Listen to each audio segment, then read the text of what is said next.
नमस्कार, BK technical खेती में आपका स्वागत है। यह वीडियो बहुत ज़्यादा नॉलेजेबल वीडियो है, तो आप लोग वीडियो को पूरा जरूर देखिएगा। देखिए, इस वीडियो में बात करेंगे कि टमाटर के पौधे को खेत में ट्रांसप्लांट कैसे करना चाहिए, इसी विषय पर हम बात करेंगे, तो आप लोग वीडियो को पूरा जरूर देखिएगा। देखिए, सबसे पहले तो आप जब भी टमाटर का नर्सरी डालें, आप खेत को बहुत ही बढ़िया तरीके से बनाएं। समझ में आ गया? यहाँ पर देखिए, मैंने जो नर्सरी के लिए यह छोटा एक पॉली हाउस बनाया है और इसका मैंने मिट्टी इसका तैयार किया है।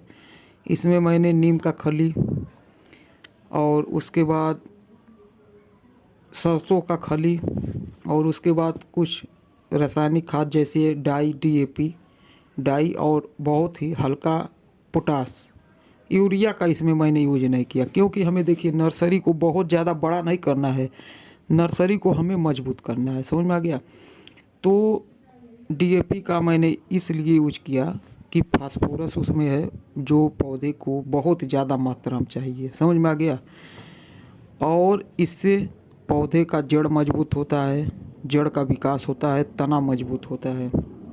पोटास का मैंने इसलिए यूज किया कि पोटास पौधों को बीमारी से बचाता है। समझ में आ गया? जैसे पोटास एक तरह से समझ लीजिए कि पौधे के लिए एक टॉनिक है, जिसका सेवन करने से पौधा बहुत ज़्यादा मजबूत रहता है, उसे कोई भी जल्दी बीमारी अपने चपेट में नहीं ले पाता।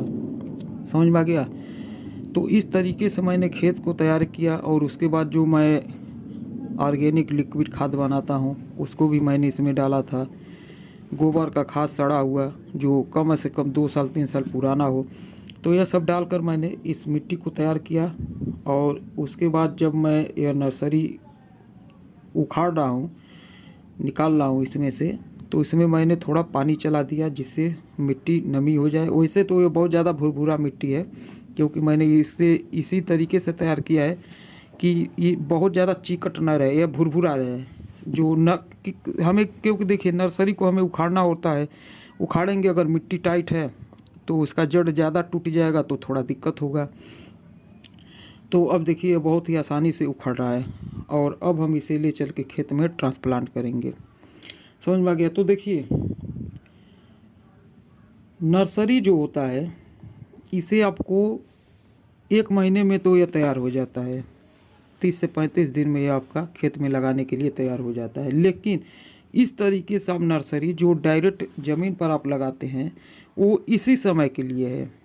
जैसे आपने डायरेक्ट जो ज़मीन पर लगाया है वो आप सितंबर लास्ट मतलब अक्टूबर में आप नर्सरी को डालते हैं, उसके बाद आप नवंबर में उसे लगा देते हैं। समझ में आ गया? लेकिन अगर आप अगेती खेती करना चाहते हैं, देखिए वीडियो बहुत ज़्यादा नॉलेजेबल वीडियो है, थोड़ा सा यह वीडियो बड़ा होगा, आप लोग देखिएगा। अगर हम अगेती खेती करना चाहते हैं, जैसे अगर हमें जुलाई और अगस्त में अगर हमने नर्सरी डाला है, तो आप ज़मीन पर मत डालिएगा, क्योंकि मैंने एक बार डालकर बहुत ज़्यादा मेरा पैसा डूब गया था डालने के बाद। समझ में आ गया?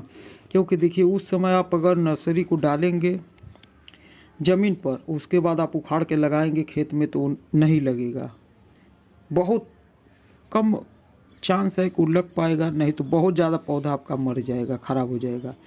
इसलिए आप उसे जो आता है ट्रे उसमें लगाएं, या जो मार्केट में आपको बहुत ही आसानी से मिल जाता है प्लास्टिक का गिलास, पॉलीथीन, मतलब कुछ में लगाएं, लेकिन आप ज़मीन पर डायरेक्ट मत लगाएं। समझ में आ गया? यह हो गया। अब देखिए यहाँ पर मैं जो यह पौधा को खेत में ट्रांसप्लांट कर रहा हूँ, इसका मैंने दूरी लिया है 1.5 फुट। जैसे मैंने लाइन से लाइन की दूरी है 4 फुट और पौधे से पौधे की दूरी मैं ले रहा हूँ 1.5 फुट, क्योंकि यह है सेजेंटा का साहू 3251। मैंने सीड लाया था, यहाँ तो मिला नहीं लोकल में, तो मैंने ऑनलाइन से मंगाया था।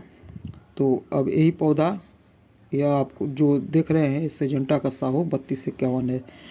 तो इसे इसका एक बहुत ही बढ़िया समझ लीजिए है इसमें कि इसका बहुत ज़्यादा फैलाव नहीं होगा, इसमें बहुत ज़्यादा पत्ते उत्ते नहीं होंगे, पत्ते कम होंगे, फल ज़्यादा होंगे। समझ में आ गया? तो इसीलिए मैं इसे 1.5 फुट पे लगा रहा हूँ। अगर आपका कोई ऐसा पौधा है जो बहुत ज़्यादा फैलाव लेता है, तो आप 2 फुट भी ले सकते हैं, 2.5 फुट भी ले सकते हैं। लेकिन अगर सेजेंटा का साहू है 3251, तो इसका जो फैलाव होता है वो बहुत कम होता है। इसमें बहुत ज़्यादा वो करचे नहीं निकलते। एक सिंगल पौधा जाता है, उसके बाद कम से कम 2-4 और अगल बगल से निकल जाते हैं कण से, इससे ज़्यादा नहीं। समझ में आ गया?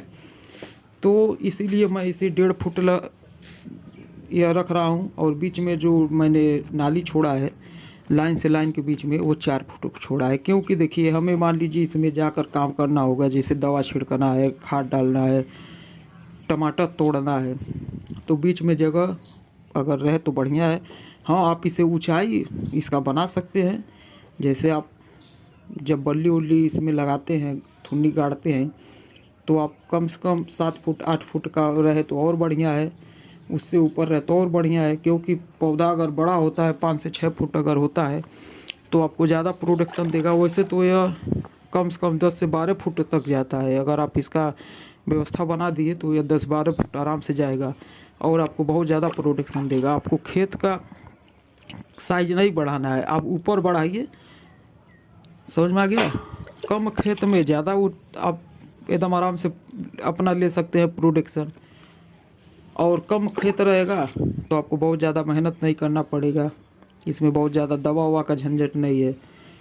तो ऐसा करिए कि कम जगह में ज़्यादा पौधा आए और ज़्यादा प्रोडक्शन हो। समझ में आ गया? तो यही सब आपको बताना था। अगर आप इस चैनल को सब्सक्राइब कर लेते हैं तो आपको आने वाले समय में बहुत ही बढ़िया से बढ़िया नॉलेजेबल जानकारी मिलेगा। अब इसका अगला जो मैं वीडियो बनाऊंगा, इसमें हम पहला ड्रिंचिंग ह्यूमिक एसिड का करते हैं। ह्यूमिक एसिड भी जैसे डीएपी जड़ का विकास करता है, उसी तरीके से ह्यूमिक एसिड पौधों का जड़ बहुत ज़्यादा विकास करता है। समझ में आ गया? तो यह पौधा थोड़ा सा जब यह ज़मीन पकड़ लेगा 4 से 5 दिन बाद, तब हम इसमें पहला ड्रिंचिंग करेंगे ह्यूमिक एसिड का, और फिर हम इसमें घोल बनाएंगे कि NPK 19-19-19, और फिर 0-52-34 और फिर 0-0-50।